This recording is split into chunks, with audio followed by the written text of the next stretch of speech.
এদেশে এনায়েতুল্লাহ আব্বাসী নামে একজন আলেম আছে, যার স্বভাবেই হচ্ছে কাফের ফতোয়া দেওয়া। এক কথা বলেন, এ বেটা কাফের ইন্ডাস্ট্রির মালিকের কোম্পানির মালিক, মানে ওর ফ্যাক্টরি একটা আছে শুধু কাফের ফতোয়া দেওয়ার, যাকে তাকে কাফের ফতোয়া দিচ্ছে। আমির হামজা ভাইকে এই বিষয়টা নিয়ে বলছে যে ইনি কাফের, এমন কি পাগল পর্যন্ত বলেছে। আর আমাদের বাউল বক্তা গিয়াসউদ্দিন তাহেরি বলছে আমির হামজা বেয়াদব। এদেশে তাফসির করারে আল্লামা সাইদির পরে যিনি সবচাইতে বেশি যোগ্যতা রাখে তিনি হচ্ছে মুফতি আমির হামজা। এই কথা বলে মুফতি আমির হামজা ভাই এতদিন এই সাফাইয়ে ওয়াজ করেছে, নীলফামারীতে ওয়াজ করেছে, রাজশাহীতে ওয়াজ করেছে, অসুবিধা ছিল না। আমির হামজার নামের আগে এমপি প্রার্থী নমিনি যোগ হওয়ার পর থেকে তাকে নিয়ে উল্টা পাল্টা কথা শুরু হয়েছে। এই বাম আর রামদের ঘুম পর্যন্ত হারাম হয়ে গিয়েছে।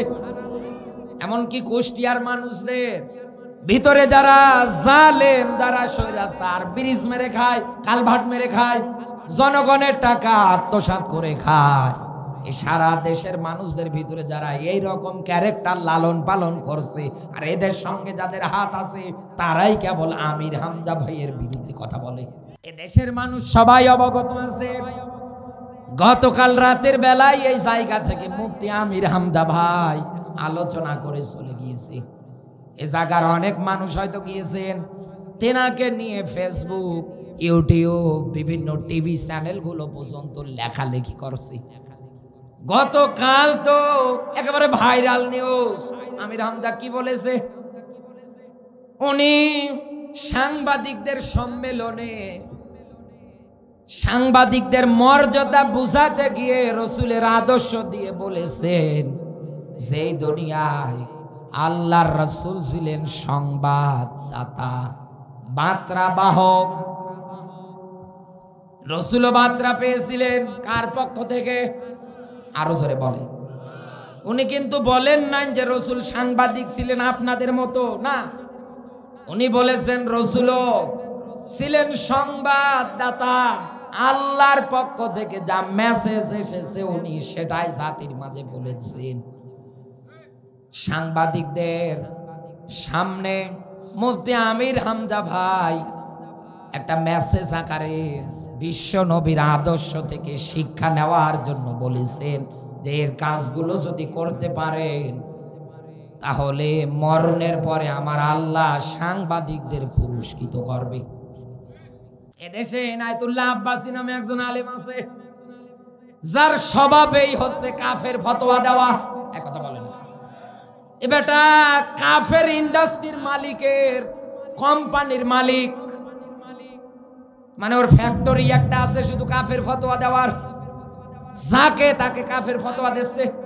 আমির হামজা ভাইকে এই বিষয়টা নিয়ে বলছে যে ইনি কাফের, এমন কি পাগল পর্যন্ত বলেছে। আর আমাদের বাউল বক্তা গিয়াসউদ্দিন তাহেরি বলছে আমির হামজা বেয়াদব। এদেশে তাফসির করারে আল্লামা সাইদির পরে যিনি সবচাইতে বেশি যোগ্যতা রাখে তিনি হচ্ছে মুফতি আমির হামজা। এই কথা বলে মুফতি আমির হামজা ভাই এতদিন এই সাফাইয়ে ওয়াজ করেছে, নীলফামারীতে ওয়াজ করেছে, রাজশাহীতে ওয়াজ করেছে, অসুবিধা ছিল না। আমির হামজার নামের আগে এমপি প্রার্থী নমিনি যোগ হওয়ার পর থেকে তাকে নিয়ে উল্টা পাল্টা কথা শুরু হয়েছে। এই বাম আর রামদের ঘুম পর্যন্ত হারাম হয়ে গিয়েছে। এমনকি কুষ্টিয়ার মানুষদের ভিতরে যারা জালেম, যারা স্বৈরাচার, ব্রিজ মেরে খায়, কালভার্ট মেরে খায়, জনগণের টাকা আত্মসাৎ করে খায়, এই সারা দেশের মানুষদের ভিতরে যারা এই রকম ক্যারেক্টার লালন পালন করছে আর এদের সঙ্গে যাদের হাত আছে তারাই কেবল আমির হামজা ভাইয়ের বিরুদ্ধে কথা বলে। আমার জীবনে আমি মাত্র 2 কি 3 বার তার সঙ্গে সরাসরি সাক্ষাৎ করেছি।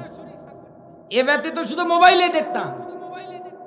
আমার জীবনে আমি 2 কি 3 বার, বাস্তব বলছি 2 কি 3 বার দেখেছি, তাও জেলখানা থেকে বের হওয়ার পরে। দিনাজপুরে আর যেদিন বের হয় ওই দিন, আর একদিন কোথায় যেন দেখা হয়েছে, এই 3 দিন বাদ দিয়ে আমি আর কোথাও দেখিনি সরাসরি, আর শুধু মোবাইলে দেখি। আমি তার পরিবারের সঙ্গে মিশে যতটুকুন বুঝেছি, তার মা এবং বাবা ঝামেলাতে জড়ানোর মতো লোক না, সহজ সরল মানুষ। আমদা ভাইও সহজ সরল মানুষ, শুধু নামে রাখে একটা দলের পরিচয় হওয়ার কারণে, জামাতি ইসলাম করার কারণে এদেশের পীর সাহেবেরা হাজারো ট্যাগ লাগিয়ে তাকে জাতির মাঝে অপমানিত করছে। এই সুযোগ বাংলার মাটিতে নতুন করে দেওয়া হবে না। এটা 5 আগস্টের আগের বাংলাদেশ না, এটা পরের বাংলাদেশ। কথা বললে একটু সাবধান ভাবে বলেন, একটু হুঁশিয়ার ভাবে বলেন। আপনি যে ইহুদি খ্রিস্টানদের জালেমদের 5 দোসর কফিল উদ্দিনের মতো, ওটা আর আমাদের বোঝার বাকি নেই। এই দেশের মধ্যে আলেম আলেম বন্ধু হবে, জালেম জালেম যেমন বন্ধু, ওরকম আলেম আলেম বন্ধু হবে। কিন্তু আমরা দেখতে পাই একজন আলেম আরেকজন আলেমের বিরুদ্ধে, একজন আলেম আরেকজন আলেমকে দেখতে পারে না।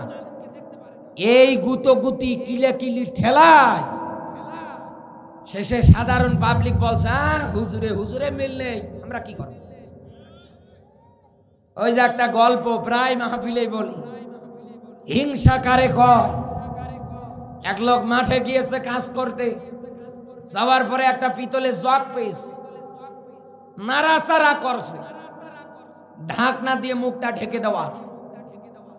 জোরে জোরে ঝাঁকা দিচ্ছে, তো ভিতর থেকে এক দত্ত বের হওয়ার পরে ডাক দিয়ে বলছে, জাহাপানা, আপনি আমার মালিক আর আমি আপনার গোলাম, যা চাইবেন তাই দেব। বলছে তাই নাকি? বলে হা। কি চাই আপনার? বলছে বেটা তুই কে? বলে আমি দৈত্য, যা চাইবেন তাই দেব। বলছে সত্যি? বলে হা। আমার বিশ্বাস হয় না। বলে হবে, তবে একটা শর্ত আছে, আপনি আবার আমার উপরে রাগ করবেন না, মন খারাপ করবেন না, আপনি যেহেতু মালিক এজন্য আগে বলে নেওয়া ভালো, পরে গিয়ে আবার রাগ করবেন। বলে কি? তুই যদি আমার কাছে একটা মোবাইল চাস, তুই একটা মোবাইল পাবি, তোর পাড়া প্রতিবেশী মনে করে ইউসুফ ভাই, ও 2টা মোবাইল পাবে। বলছে ও ছাতা আমার দরকার নেই, তুই এর ভিতরে ঢোক, আমি তোরে যত্ন করে রেখে দেই, যেই দিন লাগবে ওই দিন চাইবে। বল ঠিক আছে। পিতলের ওই জগ নিয়ে বাড়ি এসেছে, আসার পরে বউকে ডাক দিয়ে বলছে, ওগো যত্ন করে রাখবা, খবরদার এটা নিয়ে বেশি গবেষণাকাররা চালাইও না, নাড়াচাড়া করো না, হাতেই নেবা না। পৃথিবীতে ইতিহাস সাক্ষী, মেয়ে লোককে যে কাজে নিষেধ করবেন ও আর ওইটা বেশি করে করে বলে যেতে দেরি করবেন, করতে দেরি করবে না। ওরা আগ্রহ আর বেড়ে গেছে, সাঁকিয়ে দেখছে স্বামী যেই না বাড়ির বাইরে পা রেখেছে, ওটা হাতে নিয়ে গবেষণা চালাচ্ছে। মনে হচ্ছে অক্সফোর্ড বিশ্ববিদ্যালয় থেকে এসে ওটা নিয়ে গবেষণা করছে। যে ওর থেকে দত্ত বের হয়ে লাফালাফি করছে, ও মহিলা তো ভয় পেয়েছে। এই তুই কে? বলে আমি আপনার গোলাম আর আপনি আমার মালিক। কি চান? বলে এই মহিলার তো জানা নেই, আমি একটা কানের দুল চাইলে একটা পাবো, সকিনা বিবি 2টা পাবে, ও কি জানে? এ করছে, এ তো আশ্চর্য বিষয়। তাড়াতাড়ি সে নেই, এ যা মন তাই চাচ্ছে, বাড়ি গাড়ি, কানের দুল, নাকের ফুল, হাতের রুলি, মানে ওর যা চাওয়া ও সব চাচ্ছে, আরে দিয়েই যাচ্ছে। বেটা কৃষক মানুষ, কাজ শেষ করে বাড়ি এসে তাকিয়ে দেখছে, ওরে আল্লাহ, এ তো বিশাল রাজপ্রাসাদ। ঘর তো আর ঘর না, এ তো সেই রকম জান্নাত হয়ে গিয়েছে মনে হচ্ছে। আমি তো কৃষক মানুষ, গরিব মানুষ, আমার তো এরকম হওয়ার কথা না। রহস্য কি? এক দরে স্ত্রীর কাছে গিয়ে ডাক দিয়ে বলছে, স্ত্রী তোরে কত করে বললাম যে এটা নিয়ে গবেষণা না চালালে, তুমি তো আর হাকিকত জানো না। বলছে এটার হাকিকত কি? বলছে তুমি কি জানো যে তুমি একটা পেয়েছো, শুধু একটাই পেয়েছো, আর পাড়া প্রতিবেশী 2টা পেয়েছে। স্বামী আর স্ত্রী 2জনে এবার আফসোস করছে। হঠাৎ স্বামীর মনে বুদ্ধি এসেছে, হিংসা কারে কয় দেখে, স্বামীর মনে বুদ্ধি এসেছে, দৈত্যকে ডাক দিয়ে বলছে, দৈত্য তুই তাড়াতাড়ি আমার 100 খানা কর। বলছে এখন এই গুঁতো দিয়ে 100 কানা কর। ওর স্ত্রী বলছে কি গো তুমি অন্ধ হবা, 100কে দেখতে পারবা? বলে আরে বেটি চুপ কর, আমার যদি এখন 100 কানা হয় পাড়া প্রতিবেশী 200 কানা হয়ে যাবে। হিংসা কারে কয়?